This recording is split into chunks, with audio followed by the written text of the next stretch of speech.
जय हिंद। जब तक आप लक्ष्य को प्राप्त नहीं कर पा लेते हो तब तक आप खुद को शांत बनाए रखो। झूठ मूठ पे हल्ला करने से कोई फायदा नहीं है। चुपचाप आप शांत होकर के आप तैयारी करो। सब न सब कुछ सब क्लियर हो जाएगा। जो बोलते हैं जो नहीं बोलते हैं सब सब क्लियर हो जाएगा। तो चलिए शुरुआत करते हैं। फिजिक्स का सेशन हम आगे बढ़ाते हैं।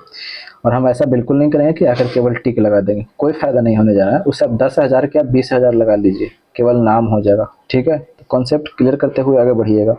क्या बोला गया है कि पृथ्वी के तल से ऊपर या नीचे जाने पर गुरुत्वीय त्वरण की बात किया जाता है। तो पहले हम गुरुत्वीय त्वरण की अगर हम बात करते हैं तो गुरुत्वीय त्वरण होता क्या है, पर इसके बारे में हम जान लेते हैं। जैसे में पृथ्वी जो होती ना है, ये पृथ्वी क्या करती है, किसी भी वस्तु को अपनी और अपनी जो बल से खींचती है ना, उसे हम लोग क्या कहते हैं, गुरुत्वीय त्वरण कहते हैं। तो इसका मान कितना होता है, तो 9.8 होता है। अब ये जी का फॉर्मूला भी आपको बताया जाता है कि जी बराबर जी एम बटा क्या होता है, आर स्क्वायर। यानी त्रिज्या बढ़ेगा, अगर ये त्रिज्या बढ़ेगा तो गुरुत्वीय त्वरण का मान क्या होगा, घटेगा, क्योंकि एक दूसरे के बीच कर्मानुपाती है। अगर मास बढ़ेगा तो ये गुरुत्वीय त्वरण का मान क्या होगा, बढ़ेगा। समझ में आ गया। और ये जी तो कांस्टेंट रहता ही है। अगर त्रिज्या बढ़ेगा तो क्या हो जाएगा, त्रिज्या बढ़ेगा तो गुरुत्वीय त्वरण का मान क्या हो जाएगा, घटेगा। अब बस जैसे में आप देख लीजिए कि हमारा पृथ्वी है, ठीक है, ये पृथ्वी है इस तरह का। अब ये भूमध्य रेखा है। तो हमने क्या बताया कि अगर त्रिज्या बढ़ेगा तो गुरुत्वीय त्वरण का मान क्या होता है, घटता है। देखिएगा त्रिज्या यहाँ पे ज्यादा है और यहाँ पे त्रिज्या देखिएगा, यहाँ पे त्रिज्या कितना है, इसका त्रिज्या यहाँ से यहाँ त्रिज्या आर है, ये है, और ये त्रिज्या देखिए कितना ही त्रिज्या है। तो त्रिज्या घटेगा तो गुरुत्वीय त्वरण का मान क्या हो जाएगा, बढ़ेगा। तो यानी ध्रुव पर जी का मान क्या होता है, तो जी का मान क्या होता है, बढ़ता है। और विषुवत रेखा पर क्या होता है, तो विषुवत रेखा पर आपको क्या देखने को मिलेगा, जी का मान घटता है। तो समझ में आ गया। रटना बिल्कुल नहीं है, इस तरीके से आप पढ़ते रहिए, समझ में सब कुछ क्लियर एंड क्लियर हो जाएगा। ठीक है, ये तो ध्रुव की बात हो गया। अगर हम ऊपर लेके जाते हैं, ऊपर लेके जाएंगे तो जी का मान क्या होगा, ऊपर जाएंगे तो जी का मान क्या हो जाएगा, घटेगा। और नीचे भी आएंगे ना, नीचे आएंगे तो जी का मान क्या होता है, तो नीचे आने पर जी का मान भी घटता है। ठीक है, लेकिन अगर हम आपको बताते हैं कि अगर घूर्णन कर रहा है, ठीक है, यानी घूर्णन की दिशा की अगर हम बात बताते हैं, अगर मान लीजिए कि घूर्णन कर रहा है, ठीक है, तब घूर्णन कर रहा है तो ध्रुव पर, जैसे अभी हमने देखा कि ध्रुव पर क्या होता था, बढ़ जाता था। जब घूर्णन कर रहा है तो जी का मान वहां पर ध्रुव पर कोई प्रभाव नहीं पड़ेगा। ठीक है, लेकिन वही विषुवत रेखा पर की अगर बात करते हैं तो जी का मान जो होगा विषुवत रेखा पर ये उल्टा होगा, किसका, तो घूर्णन का। ठीक है, समझ में आ रहा है। घूर्णन का क्या हो जाएगा, उल्टा हो जाएगा, यहाँ पे समझ ऐसे होगा। ठीक है, घूर्णन का क्या हो जाएगा, उल्टा होगा। अगर घूर्णन घटेगा तो जी का मान क्या हो जाएगा, बढ़ेगा। और अगर घूर्णन बढ़ेगा तो जी का मान क्या हो जाएगा, घटेगा, इस तरीके से। ठीक है, पृथ्वी के जैसे पृथ्वी के तल के नीचे जाएंगे तो क्या हो जाएगा, जी का मान घटेगा। ऊपर जाएंगे तो जी का मान क्या हो जाएगा, घटेगा। बस हमने, मेरा क्वेश्चन सिर्फ नॉर्मल सा पूछा था, बट हमने क्या किया कि जो एडवांस लेवल के हैं वो भी हमने क्या किया, यहाँ पे आपको बता दिया। स्क्रीनशॉट लेना चाहते हैं तब ले लीजिएगा। ठीक है, तो इसका आंसर कौन सा हो जाएगा, तो ऑप्शन नंबर आपको ये देखने को मिल जाएगा। ये क्या होता है, तो घटता है। ठीक है, अगले में बढ़ते हैं। अगला क्वेश्चन क्या बोला गया है वो देखते हैं कि एक चलती हुई वस्तु पर कोई बल का प्रयोग ना हो। जैसे में कोई वस्तु चल रही है, ठीक है, और उस पर क्या होगा कि एक वस्तु, चलती हुई वस्तु पर कोई बल का प्रयोग ना हो, कोई बल का हम प्रयोग नहीं कर रहे हैं। ठीक है, अच्छी बात है। प्रयोग ना हो तो वो निरंतर, जब तो निरंतर क्या होती रहेगी, चलती रहेगी। बशर्ते कब, वो कब चलेगी, जब उस पर कोई बल काम है ही नहीं है और कोई घर्षण भी नहीं होना चाहिए। ठीक है, तब वो क्या करते रहेगी, लगातार वो गति करते रहेगी। त्वरण की बात करते हैं तो त्वरण क्या होगा, वेग में परिवर्तन। तो यहाँ वेग की बात कहां से आ रही है, ठीक है, तो ये तो ऐसी गलती हो गया। अब एक क्या होता है, बल गुने समय, बल की तो बातें नहीं किया है तो ये भी खत्म हो गया। ठीक है, तो ऑप्शन नंबर क्या हो जाएगा, तो 3 हो जाएगा। ठीक, अगले पे बढ़ते हैं।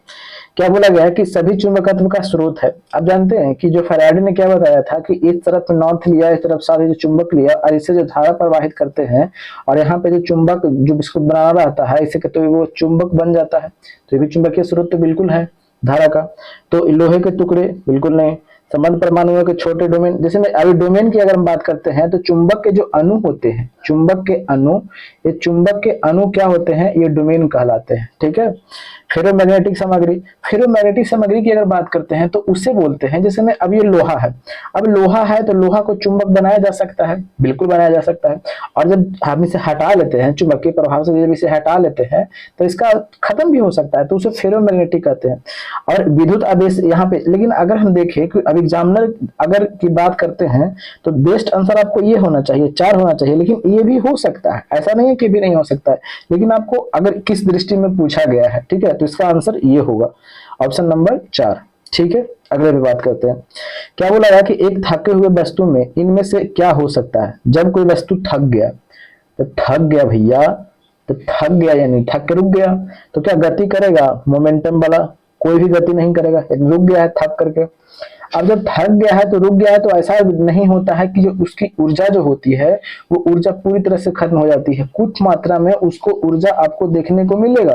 ठीक है, यानी स्थितिज ऊर्जा कुछ ना कुछ मात्रा में उसके पास में रहती है। ठीक है, तो वेग तो होगा नहीं, ये तो ये भी खत्म हो गया, तो आपके पास में आंसर कौन सा हो जाएगा? तो ऑप्शन नंबर 4। आगे बढ़ते हैं। क्या बोला गया है कि प्रकाश का वेग पहली बार किसने खोजा था? देखिएगा, ये सब क्वेश्चन ना हम 1947 में आपको बता दिए हैं। ठीक है ना, और तो इस तरह के क्वेश्चन आपको जो आसान क्वेश्चन होते हैं वो बिल्कुल गलती नहीं करना है। ठीक है, प्रकाश का वेग पहली बार किसने खोजा था? तो किसने खोजा था? तो ये तो आसान क्वेश्चन है। ठीक है, ये तो सब कोई बता देगा, तो ये रोमर ने खोजा था। ठीक है, आइंस्टीन की बात करते हैं तो E बराबर mc² आपको इन्होंने दिया था। ठीक है, अगर बात करते हैं तो गैलीलियो के बारे में तो आप जानते हैं, तो सबके बारे में पता ही है। ज्यादातर के बारे में बताया था, न्यूटन के बारे में तो आपने जानते ही हैं कि क्या बताया था, इनके बारे में कौन नहीं जान सकता है। आगे देखते हैं अगले पे। इनमें से कौन सा स्वाभाविक रूप से मिलने वाला बहुलक है?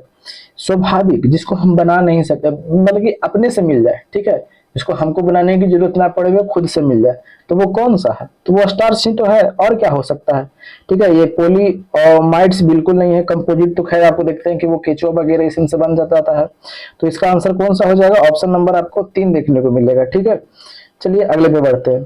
अगला क्वेश्चन क्या बोला गया कि डॉट डॉट डॉट प्राथमिक रंग नहीं है, तो प्राथमिक रंग कौन कौन है? नीला है, फिर उसके बाद में हरा है, फिर उसके बाद में क्या है? तो लाल है। ये जो तीनों आपको देखने को मिलता है, ये जो है ये आपको क्या है? तो ये प्राथमिक रंग आपको देखने को मिलेगा। ठीक है, ये जो तीनों आपको देखने को मिलता है वो क्या है? तो ये प्राथमिक रंग है। ठीक है, यहाँ तक कोई दिक्कत? तो कोई दिक्कत नहीं है। ठीक है, चलिए कहाँ पे गया? ठीक है, समझ गए? तो चलिए अब हम ऑप्शन पर चलते हैं। मेरा ऑप्शन क्या कह रहा है इसे देखते हैं। क्या बोला गया है कहाँ पे? नहीं है, तो लाल तो है। ठीक है, नीला है, हरा है, पीला नहीं है। ऑप्शन नंबर क्या हो जाएगा? तो 4 हो जाएगा। क्या बोला गया है कि पानी के नीचे एक पनडुब्बी से पानी का सतह पर वस्तुओं को देखने के लिए किस साधन का प्रयोग किया जाता है? देखिएगा, जैसे में क्या होता है ना कि जैसे में अब पनडुब्बी नीचे है, तो पनडुब्बी नीचे है तो वो ऊपर की वस्तुओं को कैसे देखेगा? तो इस तरह से क्या करता है कि एक अपना हुडा निकालेगा, और यहाँ पे समतल दर्पण लगा हुआ रहता है यहाँ पे। ठीक है, यहाँ पे ऐसे करके, यहाँ से अब ऐसे मतलब तिरछा तिरछी कर करके, ठीक है, ये इस पर देखेगा, इसका प्रतिबिंब इस पर बनेगा, और इसका जो सीधा ऐसे एकदम सामने वाला को क्या कर लेगा? देख लेगा। समझ में आ गया?